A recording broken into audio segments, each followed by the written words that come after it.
देखिए, अगर भारतीय जनता पार्टी को कोई हरा सकता है तो बहुजन समाज पार्टी हरा सकता है विचारधारा के आधार पर कि अगर अपने माँ बहन बेटियों की रक्षा करना है, अगर जो जमीन सरकारी है वो जमीन हमारी है, ये नारा को अगर अमली जामा पहनाना है तो बहुजन समाज पार्टी को समर्थन देना होगा। बहन कुमारी मायावती थी तो उन्होंने जो जमीन सरकारी है वो जमीन हमारी है के अंतर्गत उन्होंने लाखों भूमिहीन लोगों को 3-3 एकड़ जमीन बांटे थे।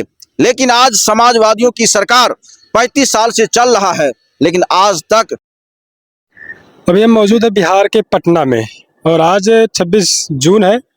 छत्रपति साहू जी महाराज की जयंती है। बहुजन समाज पार्टी के तत्वाधान में एक बड़ा रैली और साथ ही साथ आकाश आनंद इस रैली में मौजूद होने वाले हैं। और आकाश आनंद के आने से क्या कुछ बदलने वाला है, हमारे साथ बहुजन समाज पार्टी के समर्थक हैं, इनसे बातचीत करेंगे। बिहार, क्योंकि ये बिहार के ही हैं, बिहार में क्या कुछ चल रहा है, बिहार में चुनाव चल रहा है, चुनाव का माहौल चल रहा है, क्या कुछ बदलने वाला है, इनसे जानने का प्रयास करते हैं।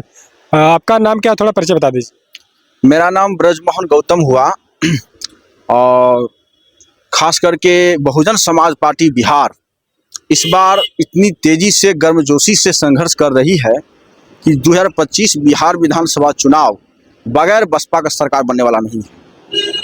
तो आज आकाश आनंद जी आ रहे हैं यहाँ पर, 26 जून है, क्या कहेंगे इस कार्यक्रम को लेकर आप? देखिए, आकाश आनंद जी को 26 जून खास करके हमारे आइडियोलॉजिकल आदर्श महाराजा छत्रपति साहू जी महाराज, जिनके विचारों पर चलकर ही बाबा साहब अम्बेडकर संविधान में आरक्षण लिखे हैं, तो उनके जयंती पर आने से बिहार में खास करके पिछड़ा वर्ग के लोगों में जरूर मैसेज जाएगा कि छत्रपति साहू जी महाराज एक कुर्मी समाज से आते थे, अर्थात पिछड़ा वर्ग से आते हैं, और पिछड़ा वर्ग का जयंती बहुजन समाज पार्टी मना रही है। इससे यह सिद्ध होता है कि असल में बिहार में दलित, पिछड़े और वंचित शोषित का नुमाइंदगी बहुजन समाज पार्टी करती है। लेकिन लोग कहते हैं पिछड़ा समाज जो है अभी भी नीतीश कुमार के साथ है, कैसे देखते हैं आप लोग इसे? देखिए, नीतीश कुमार हो या लालू यादव हो, लालू जी हो, मैं ये पूछना चाहता हूँ कि बिहार के 35 वर्ष इन समाजवादियों की सरकार चल रही है।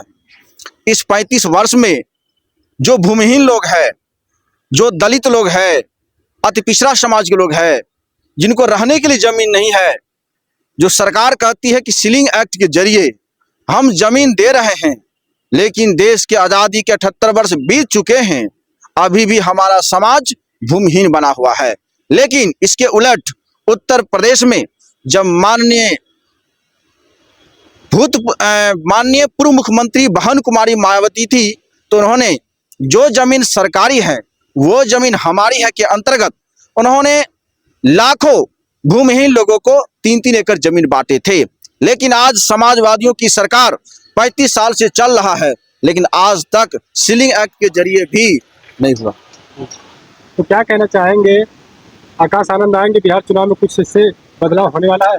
देखिए, बदलाव तो उम्मीद है, लेकिन खूब ज़्यादा उम्मीद नहीं है। इसलिए खूब ज़्यादा उम्मीद नहीं है कि आकाश आनंद को स्थिति दर्ज कराकर अपने समर्थक को यह भरोसा दिलाना चाहिए कि बहुजन समाज पार्टी का कैडर अभी जिंदा है। तो अगर आकाश आनंद बाय सपोज मान लीजिए कि बिहार में नहीं जाते हैं, नुक्कड़ सभा या फिर संबोधन नहीं करते हैं, तो क्या बहुजन समाज पार्टी की यहाँ पर संभावना नहीं है जीतने की?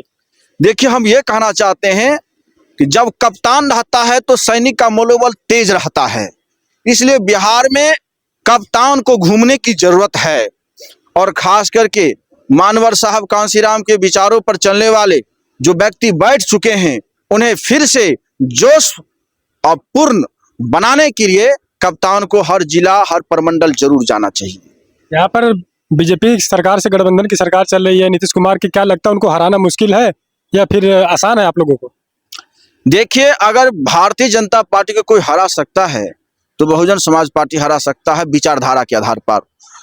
और आपने देखा कि पूरे देश में, उत्तर प्रदेश में भी अखिलेश यादव दम मारते हैं, लालू जी भी दम मारते हैं, लेकिन बीजेपी की सत्ता नहीं जाती है। इसलिए बीजेपी को हराने के लिए बीएसपी की जरूरत है, और बीएसपी के नेतृत्व में पार्टी को गठबंधन करके देश में राजपाट लाने की जरूरत है। और अपने छीने हुए हक जो भी है, जमीन है, शिक्षा, रोजगार है, वो पाना चाहिए। तो कैसे देखते हैं, अब चुनाव नज़दीक आने वाला है, तो चुनाव में क्या बहुजन समाज पार्टी का गठबंधन होने वाला है यहाँ पर किसी से या फिर नहीं है? ये तो बहुजन समाज पार्टी के जो शीर्ष नेतृत्व हैं वो जानेंगे, लेकिन हम ये कहते हैं गठबंधन की राजनीति करना चाहिए, और बाकी ये मेरा निजी राय है।